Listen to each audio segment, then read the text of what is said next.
लोकमत सरपंच राज्यस्तरीय पुरस्कार सोहळा साठी उपस्थित झालेले माननीय उपमुख्यमंत्री व आमच्या भगिनी श्रीमती सुनेत्राताई पवार,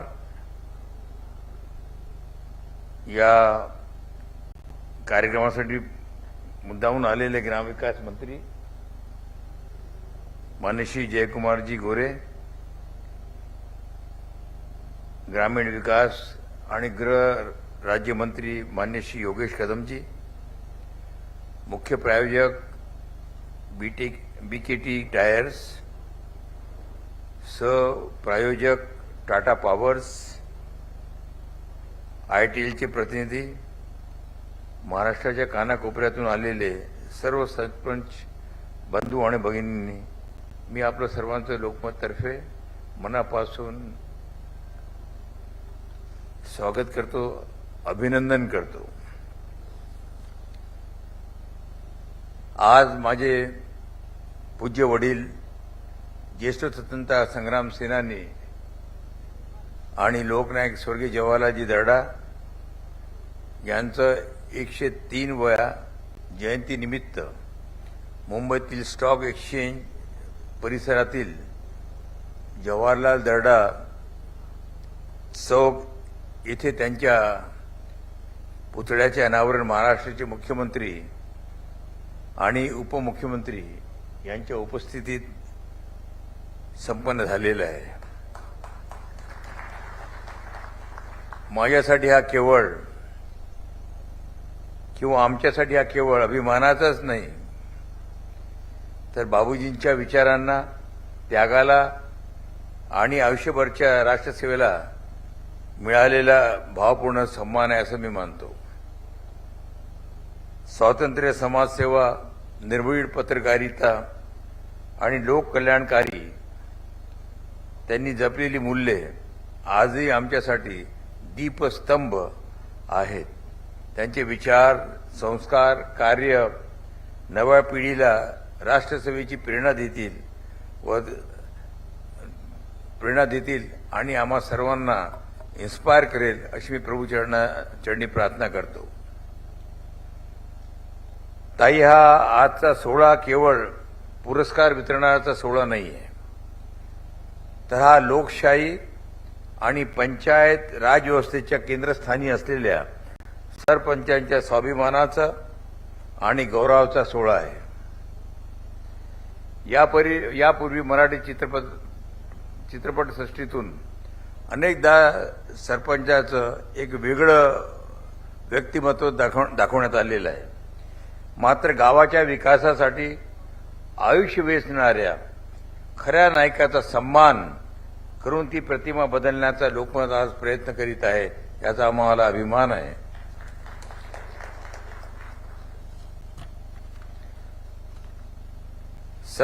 सरपंचापासून खासदारांपर्यंत विविध स्तरावरील उत्कृष्ट लोकप्रतिनिधींचा सन्मान करणारा लोकमत हा देशातील एकमात्र वृत्तपत्र आहे, हेच मला सांगताना अभिमान वाटतोय।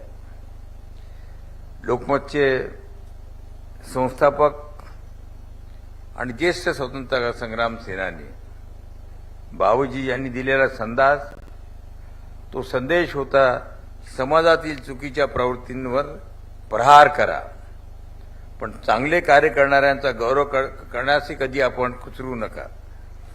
कौतुकाची थाप ही समाजातील कार्यशक्ती आणि पुरुषार्थ जीवन ठेवते, आणि तेच विचार घेऊन आज लोकमत समूह हे कार्य निरंतर आम्ही करत आहोत। सरपंच सोहळ्याचे हे 5वे वर्ष आहे आणि महाराष्ट्रातील 27,000 ग्रामपंचायतीतून 24 जिल्ह्यातून 5,000हून अधिक सरपंचांनी यामध्ये सहभाग नोंदविलेला आहे। पुरस्काराची निवड प्रक्रिया अत्यंत पारदर्शक आणि निष्पक्ष पद्धतीने तज्ञ समितीच्या मार्फत केली जाते। या प्रक्रियेत महिला सरपंचांचा लक्षणीय सहभाग आणि निवड हा बदलत्या महाराष्ट्राचा सकारात्मक संदेश आहे. राज्यातील पुरस्कारासाठी 336 सरपंच पात्र ठरले. सर्व विजेत्यांचे आम्ही मनपूर्वक अभिनंदन करतो. त्यापैकी 13 वेगवेगळ्या ग्रामपंचायतीतून निवडलेल्या 13 वेगवेगळ्या कॅटेगरीतून निवडलेल्या एक विजेता हा महासरपंच म्हणून, महानायक म्हणून त्यांचा आज आम्ही गौरव करणार आहोत. आपल्याला मला सांगितलं पाहिजे की सरपंचाची निवड करत असताना आणि त्यानंतर ज्यांची निवड झालेली आहे त्यांना पुरस्कार देण्यासाठी जी धनराशी देण्यात आलेली आहे ती प्रत्येक ग्रामपंचायतीसाठी 50 लाख रुपये आहे. आणि ही रक्कम देत असताना या गोष्टीचं पूर्ण लक्ष ठेवण्यात आलेलं आहे की जिथे विजेची कमी असेल आणि जे सोलारसाठी प्रयोग करत असतील, पर्यावरणासाठी काम करत असतील, त्यांचा विशेष वेगळा विचार करण्यात आलेला आहे. ज्या ठिकाणी कचरा संकलनासाठी आवश्यकता असेल त्यासाठी ही राशी त्यांना देण्यात आलेली आहे. शिक्षणासाठी असेल असं पूर्ण आमच्या तज्ज्ञांनी ते देत असताना त्याचा पूर्ण विचार केलेला आहे. मला आपल्याला सांगितलं पाहिजे की 73व्या घटनादुरुस्तीमुळे पंचायत राज संस्थांना घटनात्मक दर्जा मिळाला आणि ग्रामपंचायतीच्या अधिकाऱ्यांना बळकटी प्राप्त झालेली आहे.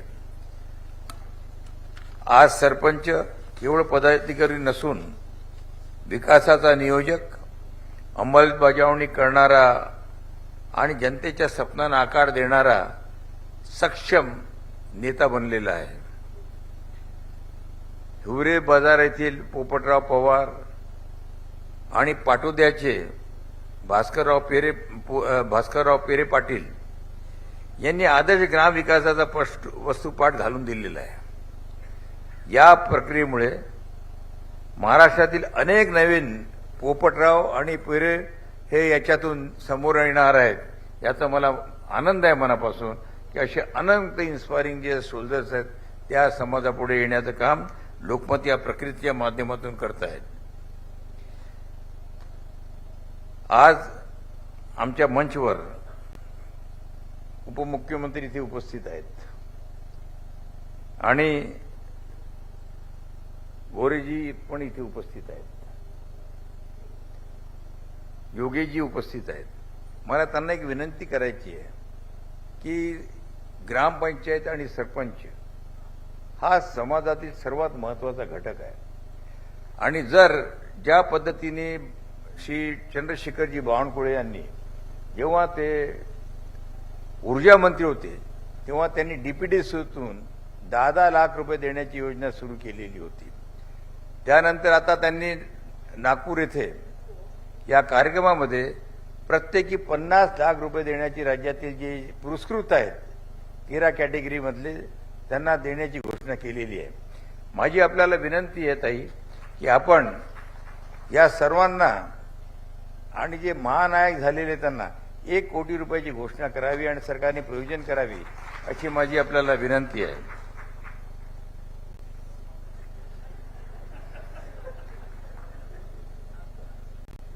फार छोटी रक्कम आहे तशी ग्रामपंचायतीच्या दृष्टीने. मी परत एकदा सर्व पुरस्कार विजेत्यांचं, आमचे प्रायोजक जे आहेत त्यांचं मनापासून स्वागत करतो आणि आमचे समूह संपादक श्री विजय बाविस्कर आणि ज्यांच्या मार्गदर्शनाखाली आम्ही सर्व काम करतो ते माझे ऊर्जा बंधू, कारण त्यांनी ऊर्जा खातेही सांभाळलेलं आहे, गृह खातेही सांभाळलं आहे, उद्योग खातेही सांभाळले आणि शिक्षण म्हणजे एज्युकेशन सुद्धा डिपार्टमेंट सांभाळलेलं आहे. ते माझे ऊर्जावान बंधू आणि चे अजित नायर, विजय शुक्ला या सर्वांना, यदू जोशी यांना मनापासून परत एकदा त्यांचं अभिनंदन करतो की त्यांनी हे यशस्वी करण्यासाठी आणि श्री आमचे श्रीमंत माने त्यांनी हे यशस्वी करण्यासाठी आणि जे तज्ज्ञ आहेत त्यांची टीम बनवण्यामध्ये जी महत्त्वाची भूमिका याच्यातून केलेली आहे त्या सर्वांचा मी मनापासून धन्यवाद करतो.